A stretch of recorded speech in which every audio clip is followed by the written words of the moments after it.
So you've worked out your budget for your big lap. Maybe you can watch last week's video on how to budget for the big lap around Australia. And now you're staring at this number and you're probably thinking, this gap between what I have saved and what I need seems ridiculous. It might seem absolutely massive.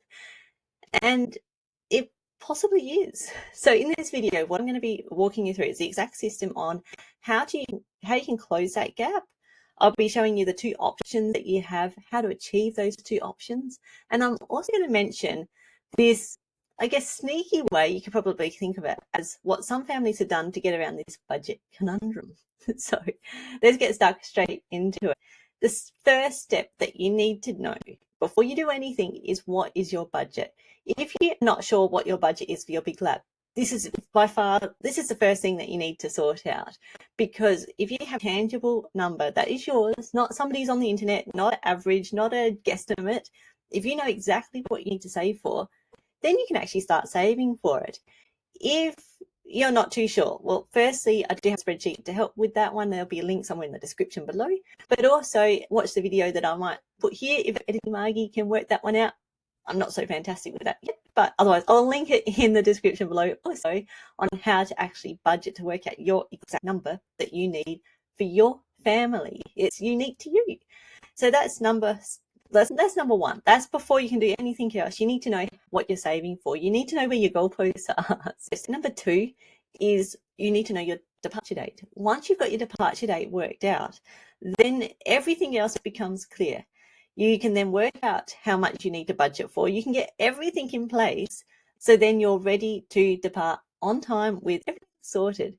So budget, get that sorted. Departure date, get that sorted. Then what you do is find today's date, your departure date, work out how many weeks that is, and then however much you need to save up for, then divide the number of weeks by that number, by the number of weeks.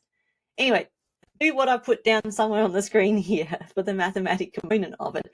But basically, you need to get to that number that you need to save up for every week. And I want you to look at that number.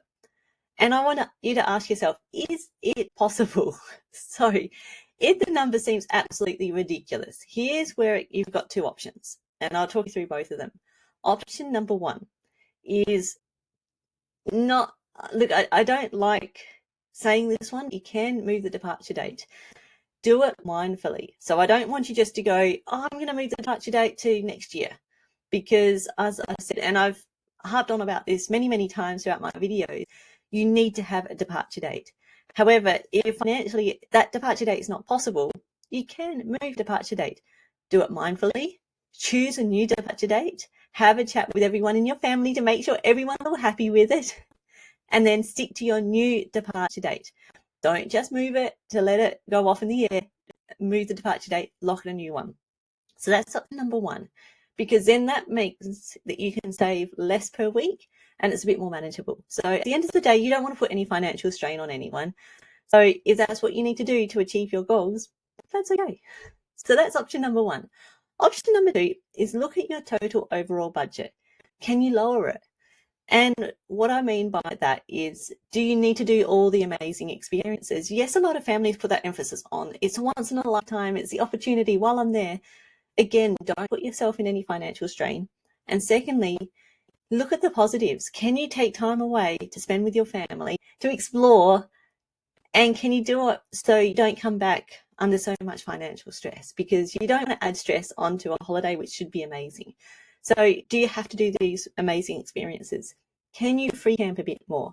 Can you choose some of the caravan parks that are a little bit more out of the way? Can you change the time zones around so then you're not going in peak season? Perhaps with the fuel, you might not want to travel quite so far.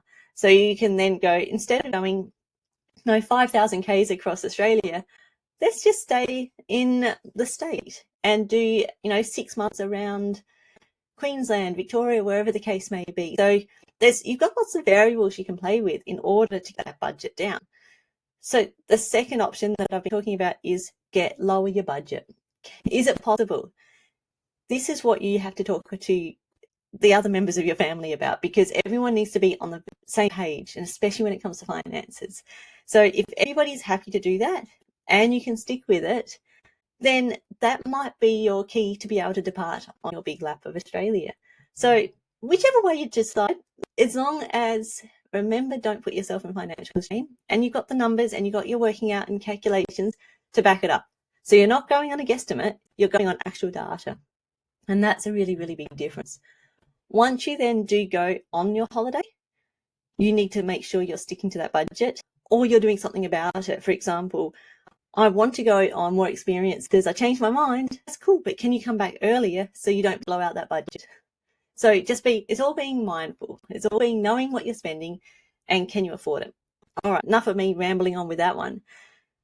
Once you've got that number that you look like you can save up for weekly, you then need to stick to that. So what a lot of families I've seen do is open up a separate account, which is your holiday fund, and then you put every week that amount into your holiday fund. So then you can see it growing, and there's something really nice about that. And you can then even have it on a spreadsheet. As I said, this is all part of the spreadsheet that I've got. Otherwise, you feel free to make your own. Even just grab a pen and paper, put the weeks down and tick it off as you go. There's something really fulfilling about going, yep, I've put $100 this week into my account, tick. And then you can mentally see it all leaning towards your big holiday. So that's the third step, is then start saving for it. However, now this is something that normally the next question that comes up going, well, but living expenses are so tight. How do we find the money just to be able to put our living expenses away? And this is where a lot of families, and there's something that I will let you guys know. Do I believe in it myself? Possibly, but we have to do it very carefully and we have to do it calculated.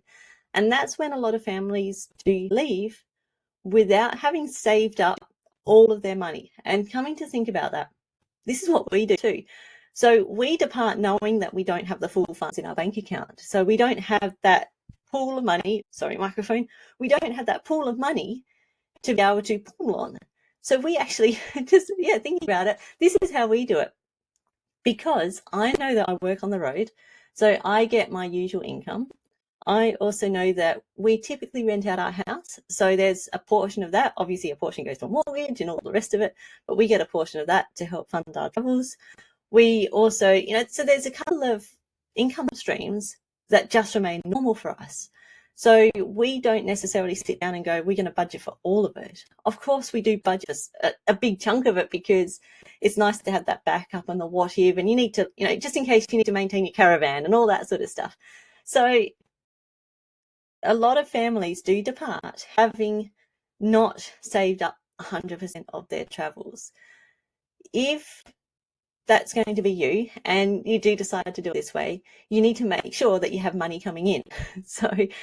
And this is where it comes to then working on the road. And if you would like to know some of the stuff about how you can get money and working on the road, sorry, microphone, I did it again.